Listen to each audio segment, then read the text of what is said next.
Hello student, मैं स्वागत करता हूं अपने यूट्यूब चैनल जेके ऑनलाइन स्टडी पॉइंट में। बाबू, आज का हमारा टॉपिक है पेचिस। आप देख सकते हैं कि यहाँ पर लिख दिया गया है पेचिस। पेचिस एक प्रकार का रोग होता है। ये वीडियो उन बच्चों के लिए खास है जो बायोलॉजी की पढ़ाई करते हैं। ये परीक्षा में कई बार पूछा गया है इस रोग के बारे में। यदि आप इस वीडियो को अच्छी तरह से देख लेते हैं तो आपको किसी भी एग्जाम में ये अगर रोग आ जाता है तो आपको कहीं भी दिक्कत नहीं होगा, आप आसानी से उसको हल कर सकते हैं। चलिए वीडियो को शुरू करते हैं। देखिए, ये ऐसा रोग है जो अशुद्ध जल से होता है। अशुद्ध जल यानी कि खराब जल हो जो पीने लायक न हो, बिल्कुल ही खराब हो, उसे संदूषित कर सकते हैं आप। कह रहा है कि यह एक प्रमुख रोग है, माने रोगों में से एक प्रमुख रोग है, एक बहुत ही मुख्य रोग माना जाता है इसे, जो आमतौर पे खराब जल या खराब पेय पदार्थ पीने से ये रोग हो जाता है। देखिए, पेचिस की अगर प्रकार की बात की जाए तो पेचिस दो प्रकार का होता है। पेचिस कितने प्रकार का होता है? दो प्रकार का होता है। कौन कौन सा? एक होता है अमीबिक पेचिस, जो सामान्य तौर पर प्रोटोजोआ से होता है, जिसका नाम है एंट अमीबा, जबकि इसका पूरा नाम होता है एंट अमीबा हिस्टोलाइटिका। एंट अमीबा हिस्टोलाइटिका यह एक सूक्ष्म रोगाणु होता है। सूक्ष्म का मतलब बहुत ही सूक्ष्म, जिसे नग्न आंखों से नहीं देखा जाए। यह क्या है? प्रोटोजोआ है। इसका नाम क्या है? एंट अमीबा। पूरा नाम क्या है? एंट अमीबा हिस्टोलाइटिका, जो आपको आगे देखने को मिल जाएगा। ठीक है, यह पहला पेचिस रोग है। मैंने दो प्रकार के पेचिस होता है। ये पेचिस कितने प्रकार का होता है? दो प्रकार का होता है। कौन कौन सा? अमीबिक पेचिस, और दूसरी जो होती है ये ऐसी पेचिस है जो जीवाणुओं के द्वारा यानी कि बैक्टीरियल होता है, बैक्टीरिया के द्वारा संक्रमित होता है। ठीक है ना? कौन से बैक्टीरिया के द्वारा होता है? बैसिलरी बैक्टीरिया के द्वारा होता है। इसका नाम ही है बैसिलरी। बैसिलरी का मतलब होता है बैसिलस, यानी कि छड़ाकार। ये जीवाणुओं से रोग होता है। ठीक है, अब देखिए, सबसे ज्यादा अगर बात किया जाए कि अमीबी पेचिस और दूसरी जो पेचिस होती है बैसिलस पेचिस, इसमें सबसे खतरनाक होता कौन है या घातक कौन होता है? तो हम कह सकते हैं कि जो बैसिलस जीवाणु जो द्वारा होता है, प्रोटोजोआ से नहीं बल्कि किसी से जीवाणु द्वारा जो होता है, उसे हम क्या कहते हैं? घातक। इसे घातक पेचिस भी कहा जाता है, क्योंकि ये क्या होता है? घातक होता है। ये मृत्यु कारक भी हो सकता है। ठीक है ना? अब आइए जान लेते हैं कि जो पेचिस है इसके लक्षण क्या क्या होते हैं। मान लीजिए जिस व्यक्ति को ये रोग हो जाता है उसमें क्या क्या देखने को लक्षण मिल जाते हैं, सिम्टम्स क्या क्या मिलते हैं। देखिए, इसमें बताया गया है कि पेट में ऐंठन होता है। थोड़ा सा भी कुछ खाएगा पेट में ऐंठन टाइप का हो जाएगा, हल्का दर्द रहता है। इसमें बता रहा है कि बार बार दस्त लगता है। वो जैसे खाना खाएगा कुछ समय बाद 20-25 मिनट या आधे घंटे बाद जो है उसको तुरंत शौच की आशंका हो जाती है, वो शौच के लिए चला जाता है। ठीक है, इसमें बार बार दस्त होता है। दस्त का मतलब ये हो गया कि जो शौच होता है वो पानी की तरह होता है। ठीक है ना? इसमें दस्त लगने लगता है। ठीक है, कह रहा है कि इस रोग के अधिक होने पर, अगर ये रोग अधिक बढ़ जाता है तो इस रोग के अधिक होने पर, यह कह रहा है कि बिगड़ जाने पर मल के साथ इसमें क्या आते हैं? रक्त। मल जब निकलेगा तो उसके साथ में ब्लड भी होगा। ठीक है ना? ऐसा क्यों होगा मैं आपको आगे बताता हूं। इसके साथ साथ कह रहा है कि श्लेष्मा अथवा आव भी आने लगता है। अब जो शौच होता है उसके साथ में चिपचिपा पदार्थ भी सफेद आने लगता है और उसके अंदर जो है ब्लड भी पाया जाता है। ठीक है ना? ये आपका लक्षण है। आगे और देखते हैं लक्षण में क्या है। कह रहा है कि हल्का ज्वर बना रहता है। इसमें हल्का ज्वर का मतलब होता है कि शरीर में हल्का हल्का बुखार बना रहेगा। जिस व्यक्ति को पेचिस हो जाता है या ग्रसित हो जाता है उसमें क्या होता है? हल्का बुखार भी रहता है। ठीक है, उसके बाद बता रहा है कि यह रोग शीघ्र नहीं जाता है। उसके बाद कह रहा है कभी कभी यह कई वर्षों तक रह सकता है। कई वर्ष का मतलब कि वर्षों तक रह सकता है, महीने या वर्षों तक रह सकता है ये रोग। ठीक है ना? इस रोग का जो जनक होता है, देखिए यहां पर अभी बता रहा था अमीबी पेचिस, एंट अमीबा, यानी कि क्या है? प्रोटोजोआ है। प्रोटोजोआ है। अभी कह रहा है कि इस रोग के जनक जो एंट अमीबा हिस्टोलाइटिका होता है, वातों की झिल्ली में विशेष प्रकार के घाव या घाव उत्पन्न कर देता है। देखिए कितनी अच्छी बात है, जानने वाली बात है। इस अच्छी बात इसलिए कह रहे हैं कि जानना बहुत ही आसान है, इसलिए मैं इससे अच्छी बात कह रहा हूं।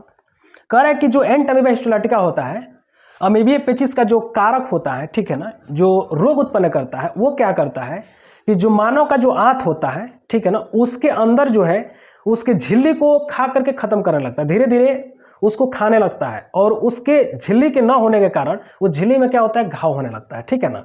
वहां पे तोड़ेगा झिल्ली को तो उसमें विशेष प्रकार का घाव उत्पन्न हो जाएगा। अब उसमें से ब्लीडिंग होने लगेगा। वही बात बता रहा है कि इसमें लक्षण में क्या होता है? लक्षण में मल के साथ क्या आता है? रक्त आता है। जब घाव हो जाता है तो क्या आने लगेगा? रक्त आने लगेगा। ठीक है ना? अगला बता रहा है कि कभी कभी यह जिगर अथवा तिल्ली तक पहुंच जाता है। देखिए कि यहां पर बता रहा है कि अगर इसकी इलाज न कराया जाए, अगर ये बढ़ता जाए तो ये जो है लीवर पर भी इफेक्ट डाल सकता है, प्रभाव डाल सकता है। इसके साथ साथ स्प्लीन पर भी यानी कि तिली पर भी प्रभाव डाल सकता है। ठीक है, अब समझ सकते हैं कि अगर इन दोनों पर अगर आक्रमण करता है या संक्रमण करता है तो इस समझिए कि बहुत ही घातक ये हो जाएगा। ठीक है ना, आदमी को मृत्यु के घाट तक भी उतार सकता है ये। ठीक है ना, उसमें बता रहा है कि और इसमें विशेष प्रकार के फोड़े उत्पन्न कर देता है। अल्सर, इसी को हम लोग कहते हैं अल्सर। अल्सर देखिए, अल्सर में एक विशेष लक्षण होता है कि घाव बन जाता है और ब्लड आने लगता है, उसी को हम लोग अल्सर कहते हैं।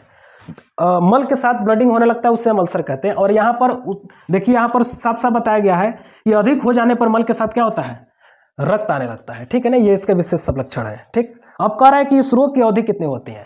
देखिए, अब ये मैं नहीं कह रहा हूँ कि भाई इसकी अवधि कितनी होती है, तो देखिए यहाँ पर दे दिया है अवधि, तो सामान्य रोग की बात करें, अगर पेचिश किसी को सामान्य तरीके से हो जाए, ठीक है ना, तो वो 2-3 दिन या 4-5 दिन तक रहता है। लेकिन अगर उसका इलाज ना कराया जाए तो वो बढ़ता जाता है। ठीक है ना, वो कई महीनों तक रह सकता है, कई सालों तक रह सकता है ये। ठीक है ना, और ये मृत्यु का कारण बन जाता है।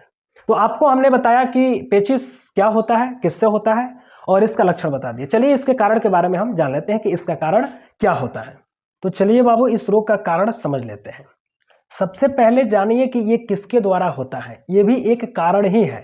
तो हम आपको बहुत पहले बता चुके हैं कि ये एक प्रकार के प्रोटोजोअन्स किसके द्वारा होता है, एंटमीबा हिस्टोलेटिका के द्वारा होता है। कारण, इसका मुख्य कारण ये है कि ये जो प्रोटोजोअन्स है, एंटमीबा जो हिस्टोलेटिका है, ये मानव के मल में पाया जाता है। अब जब मानव के मल में पाया जाता है तो जाहिर सी बात है कि ये मक्खियों द्वारा फैलता होगा। तो यहाँ पर यह भी दे दिया गया है कि जो पेचिश का जो मुख्य वाहक होती हैं वो मक्खियाँ होती हैं। इसको संक्रमण कराने में किसी रोगी को या फिर वाहक का कार्य एक स्थान से दूसरे स्थान तक इस रोग को पहुंचाने के लिए या एक व्यक्ति से दूसरे व्यक्ति में रोगों को पहुंचाने के लिए वाहक का काम कौन करती है, मक्खियाँ करती हैं। जो घरेलू मक्खियाँ होती हैं वही इस रोग को एक व्यक्ति से दूसरे व्यक्ति में पहुंचाती हैं। ठीक है, अब कह रहे हैं कि मक्खियाँ इस परजीवी को खाद्य या पेय पदार्थों तक पहुंचा देती हैं।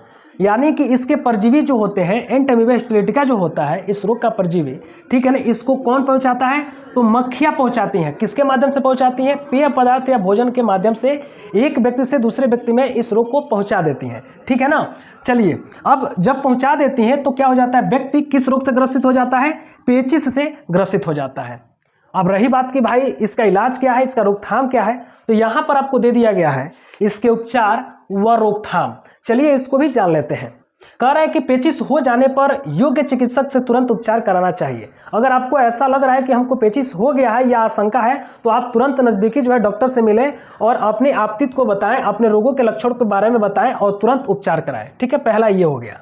उसके बाद बता रहा है कि अगर हम बात कर लें कि रोकथाम में क्या क्या करना चाहिए, तो बात बता रहा है कि गंदगी का रोकथाम पहले करना चाहिए, अपने शरीर का साफ सफाई, अपने घरों का साफ सफाई, मक्खियाँ न आए, अगल बगल में पानी इकट्ठा ना हो, गंदगी ना हो, कूड़ा करकट ना हो, उस पर ध्यान देना चाहिए। ठीक है ना। दूसरा बात बता रहा है कि जल की शुद्धता, कभी भी हम जब जल पीते हैं तो शुद्ध ही जल यूज करें। ठीक है ना, दूषित जल यूज ना करें। अगर दूषित ऐसा लग रहा है कि हमको दूषित है, जैसे कि ये पानी का जो टंकी होता है जिसे आदमी यूज करता है, उसमें क्या किया जाता है, या कुएं का पानी यूज करता है, चाहे अगल बगल जो भी पानी होती है उसको खराब से दूषित से उसको शुद्ध करने के लिए हमें क्या करना चाहिए, पोटेशियम परमैंगनेट का उसमें छिड़काव कर देना चाहिए या फिर उसमें डाल देना चाहिए, जिससे पानी क्या होता है, शुद्ध हो जाता है। इस जो है रसायन पदार्थ से जो है क्या होता है कि जो एंटमीबा हिस्टोलेटिका है, जो इसके कारक है, ठीक है ना, वो किल हो जाते हैं और पानी क्या होता है, शुद्ध हो जाता है। चाहे किसी भी प्रकार की जो रोग डिजीज होते हैं, फैक्टर होते हैं, वो क्या होते हैं, खत्म हो जाते हैं। ठीक है ना।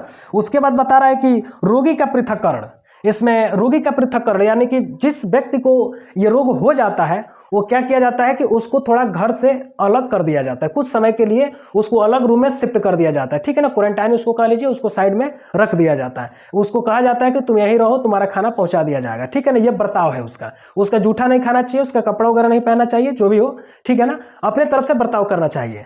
अगला है कि खाने पीने में सावधानी बरतनी चाहिए, सुपाच्य भोजन करें।